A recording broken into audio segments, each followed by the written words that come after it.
Kafka proudly shows that he can still stand, even with a broken leg, and this surprises Konomi. Hoshina decides to let Kafka continue, but he warns that he'll use the shield if things get worse. Kafka tells Ichikawa to go ahead as they planned, but Ichikawa chooses to stay and help him instead. Kafka understands that this is just the kind of person Ichikawa is and accepts his help.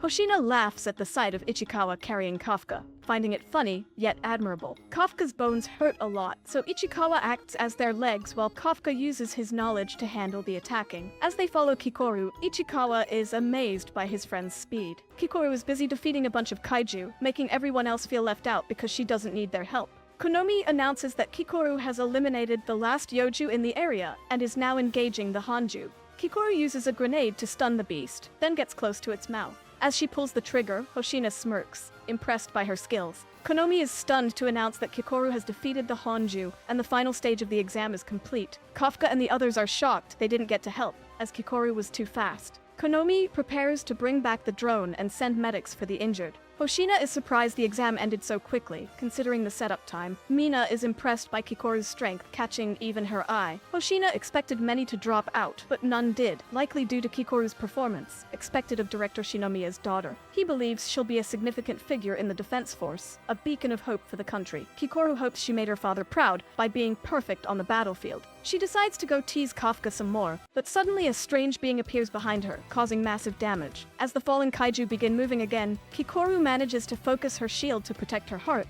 but realizes she can still fight. The mysterious monster showing intelligence strikes her repeatedly, leaving Kikoru screaming in agony. Konomi watches her vitals drop, alarmed. They detect live signals from the kaiju previously thought dead. The revived Hanju's strength is now estimated at a formidable 6.4, much more powerful than before. Hoshina knows it would typically take a whole company to defeat a kaiju of this level. He and Mina realize they are among the few capable of handling this threat quickly. They prepare to engage, as Mina instructs Konomi to activate all remote shields for the examinees and call back some drones. Examinees are instructed to evacuate, but Kikoru refuses, believing many will die if she doesn't stop this threat herself. Memories of her father's high expectations flash before her, pushing her to demand perfection from herself. Despite her efforts, the Hanju knocks her aside, and she struggles to move but refuses to give in. In the past, Kikoru was always the top student, but her achievements felt hollow as her father never celebrated her successes. He only pushed her harder, insisting that perfection was expected for the sake of their nation and her late mother.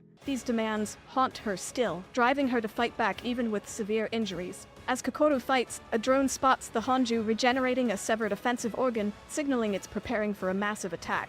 Hoshina and Mina are rushing to assist, but it's uncertain if they'll arrive in time. Kikoru faces the looming attack, resigning herself to defeat and apologizing to her father for not achieving perfection. At that critical moment, Kafka appears, reassuring Kikoru she did great. Stunned by his sudden presence and the interruption of the Hanju's attack, she watches Kafka transform, revealing his own kaiju form. Elsewhere, as evacuations continue, Kaguragi impressively coordinates the effort with flares, catching Izumo's attention. Moments before, Kafka had disappeared from the evacuation to confront the Hanju, despite Ichikawa's concerns about him transforming and risking elimination by the defense force. Kafka hilariously begs Kikoru to not tell the defense force about his kaiju form. As the Hanju is charging his attack, he deflects its powerful attack with ease. He promises to explain everything to Kikoru, asking for just a second to eliminate the beast. Meanwhile, Konomi detects an ultra-powerful energy source near the Hanju, indicating a fortitude of 9.8.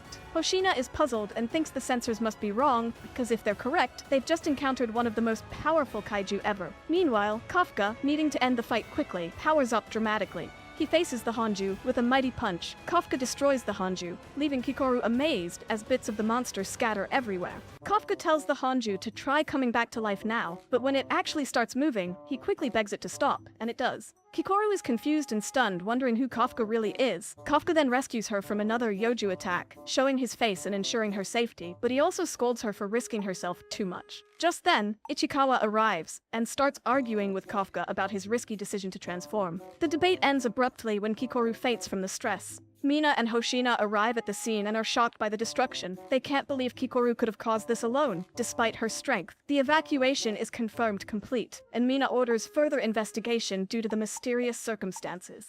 Later in the hospital, Kafka reflects on the exam and the tough competition, which makes him realize the joy in pursuing one's dreams, despite the challenges. He is thankful for Ichikawa's support. Mina briefly visits to thank them for their bravery and swiftly leaves, making Kafka halt a moment to consider reaching out to her. He decides it's not yet the right time, choosing instead to focus on becoming an officer before approaching her again. Meanwhile, Kikoru wakes to find Hoshina, who informs her there were no casualties, largely thanks to her efforts, though he questions whether she truly defeated the Hanju alone. Remembering Kafka's words, Kikoru insists she was the one who ended the Hanju. That night, news reports detail the eventful exam, noting the injuries but no deaths, to the dismay of the mysterious, intelligent kaiju who overhears this in a bathroom. Disappointed by the lack of fatalities, this kaiju answers a call reminding him to return to work. He transforms and puts on his uniform, revealing himself as a new, ominous member of Kafka's disposal unit, hiding his true identity.